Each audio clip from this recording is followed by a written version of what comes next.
पंच परिवर्तन में 5 विषय है। सामाजिक समरसता, सामाजिक समरसता तब आएगी जब कृष्ण सुदामा एक साथ पढ़ेंगे।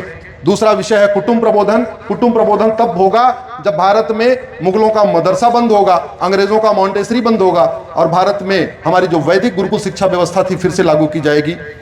तीसरी व्यवस्था है यहाँ पे स्व का बोध, स्व का बोध तब होगा जब गुलामी का नाम मिटेगा, गुलामी का निशान मिटेगा, गुलामी की कुरीतियां खत्म होंगी, गुलामी की कुप्रथाएं खत्म होंगी, गुलामी की शिक्षा बदलेगी, गुलामी की चिकित्सा बदलेगी। चौथा विषय है पर्यावरण, पर्यावरण संरक्षण।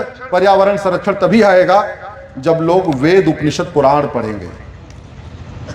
हमारी वैदिक प्राचीन व्यवस्था है उसमें पूरी तरीके से पर्यावरण संरक्षण पे ध्यान दिया गया है। तो मेरा यह मानना है कि जो संघ की 100 वर्ष की यात्रा है इसमें जो पंच परिवर्तन है इसको लागू करने के लिए समाज के साथ साथ शासक को भी अपना रोल निभाना पड़ेगा। और शासक का कार्य भी यही है। शासक का कार्य केवल एयरपोर्ट बनाना, हाईवे बनाना, एक्सप्रेसवे बनाना नहीं। हाईवे बनाने से जैसे शरीर का 2 तरीके का विकास होता है, एक होता है भौतिक विकास, एक होता है आध्यात्मिक विकास, एक होता है चारित्रिक विकास, एक होता है मानसिक विकास। कई तरीके के शरीर का विकास होता है ना। और अच्छा व्यक्ति किसको बोलते हैं? जिसका भौतिक विकास भी हो, आध्यात्मिक विकास हो, नैतिक विकास हो, चारित्रिक विकास हो, सर्वांगीण विकास हो। तो सर्वांगीण विकास करने के लिए भौतिक विकास के साथ साथ बाकी विकास भी करना पड़ेगा। सरकार के ज्यादातर मंत्रालय देश का भौतिक विकास करते हैं। सड़क परिवहन विभाग कौन सा विकास करता है? जोर से बोलिए। भौतिक या आध्यात्मिक? जोर से बोलिए। भौतिक विकास। एयरपोर्ट बनाना भौतिक विकास, रेलवे ट्रैक बिछाना भौतिक विकास, हाईवे बनाना भौतिक विकास, सड़क परिवहन मंत्रालय भौतिक विकास, उद्योग मंत्रालय भौतिक विकास, वित्त मंत्रालय भौतिक विकास। लगभग ज्यादातर मंत्रालय क्या करते हैं? भौतिक विकास। सरकार के 2 मंत्रालय ऐसे होते हैं जो देश का नैतिक विकास, चारित्रिक विकास, बौद्धिक विकास, आध्यात्मिक विकास करते हैं और वो 2 मंत्रालय हैं शिक्षा मंत्रालय और कानून मंत्रालय। हमारे बाकी सारे मंत्रालय अच्छा काम किए पिछले 75 साल में, पिछले 12 साल में भी बाकी मंत्रालय बहुत अच्छा काम कर रहे हैं, लेकिन शिक्षा मंत्रालय और कानून मंत्रालय जो कार्य कर सकते थे वो नहीं किए। शिक्षा मंत्रालय देश में सबको संस्कार देता है और कानून मंत्रालय क्या करता है? खौफ पैदा करता है। और भय बिन होए न प्रीत, सठे साठ्यम समाचरे, लोहा लोहे को काटता है, न रहेगा बांस न बजेगी बांसुरी। जैसे घर में संस्कार के साथ साथ माता का संस्कार और पिता का खौफ जरूरी है, वैसे ही कानून मंत्रालय का काम है कठोर कानून बना के कानून का खौफ पैदा करना, और शिक्षा मंत्रालय का कार्य है संस्कार पैदा करना। कहीं ना कहीं उसके ऊपर रोक लग गई है और कभी हमने सोचा भी नहीं कि देश जिधर जा रहा है आगे का रास्ता क्या होगा। आपको विकसित घर चाहिए या सुरक्षित घर चाहिए? जोर से बोलिए जरा। अपना घर फुली एयर कंडीशनड चाहिए या सेफ घर चाहिए? जोर से बोलिए। सेफ। अच्छा घर के साथ साथ सुरक्षित घर चाहिए। ऐसे ही अच्छा राज्य के साथ साथ सुरक्षित राज्य चाहिए, अच्छा देश के साथ साथ सुरक्षित देश चाहिए। मतलब विकसित भारत के साथ साथ सुरक्षित भारत चाहिए। आज हम लाख विकास कर लें और 25 साल के बाद अगर हमारे बच्चों को पलायन करना पड़ जाए तो वो विकास अच्छा नहीं है। और इस बात को हमें सोचना पड़ेगा कि पूर्वजों से भूल क्या हुई। मैं दोबारा वहीं घूम के आ रहा हूं। अफगानिस्तान पहले गंधार कहलाता था, जहां से मानता गांधारी आई थी। दुर्योधन का ननिहाल था। 1805 में वहां के प्रधानमंत्री थे पंडित नंदराम टिक्कू। कश्मीरी ब्राह्मण थे, वहां के प्रधानमंत्री थे। बहुत विकास किया उन्होंने। तालाब, उस समय विकास का मतलब तालाब बनवाना, कुआं बनवाना, स्कूल बनवाना, ये विकास का मतलब होता था। आज की डेट में तो विकास का मतलब एयरपोर्ट हो गया। बहुत विकास किया उन्होंने, लेकिन उनको एक ही गलतफहमी थी कि वेद पुराण और बाइबल कुरान एक समान होता है। उनको एक ही गलतफहमी थी कि गुरुकुल और मदरसा एक समान होता है। इसलिए उन्होंने गुरुकुल के साथ बगल में जब मदरसे खुलने शुरू हुए उसके ऊपर रोक नहीं लगाई, और नतीजा जानते हैं आप, 1805 में प्रधानमंत्री थे और 1825 में अपना परिवार लेके वहां से भाग गए, तख्ता पलट हो गया। खुद तो भाग गए, जो वहां बेचारे हिंदू थे उनके पास दो रास्ता था, या मरे या कन्वर्ट हुए। तो मरने से अच्छा लोगों ने कन्वर्ट होना स्वीकार कर लिया। पंजाब के यशस्वी राजा थे राजा रणजीत सिंह, बहुत विकास किया उन्होंने पंजाब का, लेकिन उनको केवल यही गलतफहमी थी कि वेद पुराण बाइबल कुरान एक समान होता है और गुरुकुल मदरसा एक समान होता है। और डेमोग्राफी बदलती गई बदलती गई बदलती गई, मदरसे खुलते गए खुलते गए खुलते गए। बाद में पंजाब के दो टुकड़े हो गए, एक पंजाब हमारे पास आया और दूसरा पंजाब पाकिस्तान बन गया। राजा शशांक बड़े यशस्वी राजा थे, बहुत विकास किया उन्होंने। उनको एक ही गलतफहमी थी, वेद पुराण बाइबल कुरान एक समान होता है, गुरुकुल मदरसा एक समान होता है, सब एक समान होते हैं। एक ही गलतफहमी थी कि गाय और भेड़िया एक समान होता है, यही गलतफहमी थी कि आम और बबूल एक समान होता है। और नतीजा क्या हुआ, बंगाल के दो टुकड़े हुए, एक ईस्ट बंगाल कहलाया, एक वेस्ट बंगाल कहलाया। बाद में डेमोग्राफी बदलने के कारण वेस्ट बंगाल हमारे पास है, वहां भी रोज हिंदू मारे जा रहे हैं, और ईस्ट बंगाल तो बांग्लादेश बन चुका है, वहां तो हिंदू खत्म होने वाले। कश्मीर के राजा हरि सिंह बड़े अच्छे राजा, प्रतापी राजा, बहुत विकास किया कश्मीर का। शंकराचार्य जी ने वहां अपनी पीठ स्थापित किया था। गलतफहमी वही थी, गुरुकुल मदरसा एक समान, वेद पुराण बाइबल कुरान एक समान।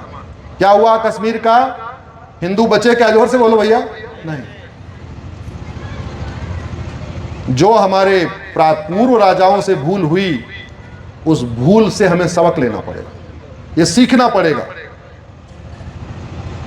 धर्म और अधर्म एक साथ नहीं हो सकते, मानव संस्कृति, मानव सोच और दानव सोच एक साथ नहीं रह सकती।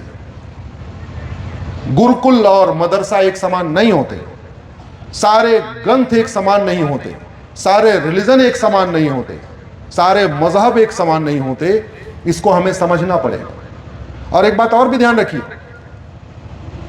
गाय के बगल में भेड़िया बांध दीजिए या भेड़िया के बगल में गाय, 5 दिन के बाद वहां क्या मिलेगा? जोर से बोलिए जरा, जोर से बोलिए जरा। भेड़िया। इसमें गाय की क्या गलती भैया? गाय का स्वभाव वही है। गाय भेड़िया नहीं बन सकती, भेड़िया गाय नहीं बन सकती। आप बबूल के बगल में आम लगाइए या आम के बगल में बबूल लगाइए, 1 साल के बाद क्या बचेगा? जोर से बोलिए जरा। बबूल। आम सूख जाएगा। क्यों? ये नेचर का नियम है। आम और बबूल एक साथ सर्वाइव ही नहीं कर सकते। आम बबूल एक साथ नहीं सर्वाइव कर सकते, गाय भेड़िया एक साथ नहीं सर्वाइव कर सकते, हिरन भेड़िया एक साथ नहीं सर्वाइव कर सकते। वैसे मानव और दानव एक साथ नहीं रह सकते। अगर दो विरोधी सोच एक साथ रह लेती तो फिर महाभारत का युद्ध नहीं होता। यही तो गड़बड़ था। वो कहता था एको अहम द्वितीयो नास्ति, जो मैं कह रहा हूं वो ठीक है, जो मैं सोच रहा हूं वही ठीक है। सुई अग्रम नहीं दास्यामी विनियुद्धेन केशव, सुई के नोक के बराबर जमीन नहीं दूंगा। अरे बोले 5 गांव थे तो बोले 5 भी नहीं दूंगा। क्यों? वो सोच थी एको अहम द्वितीयो नास्ति, जैसा मैं सोच रहा हूं वही ठीक है। वो सोच, दुर्योधन की सोच खत्म हो गई क्या? जोर से बोलिए जरा। आज भी वो सोच है, जैसे मैं इबादत करता हूं यही तरीका ठीक है, जो नहीं करेगा वो कुछ भी कर दो उसका। जिसको मैं पढ़ता हूं वही किताब ठीक है, जो ना पढ़े उसको मार दो। मेरा तरीका ठीक, माई वे और हाईवे। ये सोच ठीक करना किसका काम है? जोर से बोलिए जरा। समाज का या शासन का? आप मदरसा बंद करवा सकते हो क्या? आप पूरे देश में गुरुकुल खोल सकते हो क्या? नहीं। मुझे समझ में नहीं आ रहा। जब हमारी गुरुकुल वैदिक शिक्षा व्यवस्था ट्राइड एंड टेस्टेड है, अध्यात्म से सिखाती है, मानवता सिखाती है, तो फिर उसको पूरे देश में लागू करने में क्या दिक्कत है?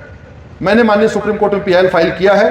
केंद्र सरकार सभी राज्य सरकारों को नोटिस जारी करवाया है। हमने कहा है अगर एक रेलवे बोर्ड से पूरे देश में ट्रेन चल सकती है तो एक एजुकेशन बोर्ड से सारे स्कूल क्यों नहीं चल सकते? अगर 1 नेशन 1 टैक्स हो सकता है तो 1 नेशन 1 सिलेबस, 1 नेशन 1 करिकुलम क्यों नहीं हो सकता? अरे इस देश में कृष्ण सुदामा एक साथ पढ़ते थे, एक किताब पढ़ते थे, अगल बगल बैठ के पढ़ते थे। आज की डेट में मंत्री का बेटा, संतरी का बेटा अलग अलग किताब पढ़ रहा है कि नहीं पढ़ रहा है? एक साथ बैठ के पढ़ रहा है क्या? सामाजिक समरसता तब आएगी जब मंत्री का बच्चा और संतरी का बच्चा एक साथ एक किताब पढ़ेगा। सामाजिक समरसता तब आएगी जब कलेक्टर का बेटा और कांस्टेबल का बेटा एक साथ एक किताब पढ़ेगा। सामाजिक समरसता तब आएगी जब अमीर और गरीब के बच्चे एक किताब पढ़ेंगे। सामाजिक समरसता तब आएगी जब दिल्ली के और गोंदिया के बच्चे एक किताब पढ़ेंगे। ये दुनिया भर का 65 एजुकेशन बोर्ड क्यों? 65 तरीके का सिलेबस क्यों? मैथ का सिलेबस पूरे देश का एक हो सकता है, फिजिक्स का एक हो सकता है, केमिस्ट्री का एक हो सकता है, जूलॉजी का एक हो सकता है, बॉटनी का एक हो सकता है। तो वन नेशन वन सिलेबस क्यों नहीं होना चाहिए? अल्टीमेटली एंट्रेंस एग्जाम में तो वही सबके लिए कॉमन पेपर आ रहा है। बच्चा अगर मेडिकल इंजीनियरिंग करना चाहेगा, आईआईटी का पेपर पूरे देश का एक ही है। मेडिकल में जाना चाहेगा, उसका नीट का जो पेपर है पूरे देश का एक है। सेना में जाना चाहेगा, एनडीए का पेपर उसका एक है। वकालत करना चाहेगा, क्लैट का पेपर एक है। फिर ये महाराष्ट्र बोर्ड अलग क्यों पढ़ा रहा है, बंगाल बोर्ड अलग क्यों पढ़ा रहा है, यूपी बोर्ड अलग क्यों पढ़ाता, गुजरात बोर्ड अलग क्यों पढ़ाता? जानते हैं क्यों? क्योंकि कोचिंग माफियाओं ने हमारे एजुकेशन सिस्टम को हाईजैक कर लिया। एजुकेशन माफियाओं ने हमारे एजुकेशन सिस्टम को हाईजैक कर लिया। आपका बच्चा 95% भी लाए लेकिन बिना कोचिंग किए उसका आईआईटी में सिलेक्शन नहीं हो रहा है। आपका बच्चा 95% लाए, बिना कोचिंग किए उसका एमबीबीएस में सिलेक्शन नहीं हो रहा है। बिना कोचिंग किए उसका क्लैट में सिलेक्शन नहीं हो रहा है। बिना कोचिंग किए वो आईएएस नहीं बन पा रहा है। बिना कोचिंग किए कुछ हो ही नहीं पा रहा। जानते हैं क्यों? क्योंकि एजुकेशन माफियाओं ने ऐसा जाल रचा है कि जो 10वीं 12वीं में पढ़ाया जाता है वो जेई में, एनडीए में, क्लैट में, नीट में पूछा नहीं जाता, और जो वहां पूछा जाता है वो पढ़ाया नहीं जाता। इसलिए मजबूरी में आपके बच्चे को कोचिंग करना पड़ता है। अब उनका 5 लाख करोड़ का साल का कारोबार है, वो 5,000 करोड़ रुपए शिक्षा मंत्रालय पे उठा के फेंक देते हैं। उठा के बाबुओं को सेटिंग करना है, और करना क्या है? इसके खिलाफ आवाज उठाइए। आपको आवाज उठाना चाहिए कि भैया जो तुम पूछ रहे हो वो पढ़ा क्यों नहीं रहे हो, और जो पढ़ा रहे हो वो पूछ क्यों नहीं रहे हो? हम कोचिंग क्यों करवाएं? क्यों गोंदिया का बच्चा दिल्ली जाके कोचिंग करे? क्यों गोंदिया का बच्चा नागपुर जाके कोचिंग करे? क्यों गोंदिया का बच्चा मुंबई जाके कोचिंग करे? जो तुम पूछते हो उसको गोंदिया के स्कूल में क्यों नहीं पढ़ा रहे हो?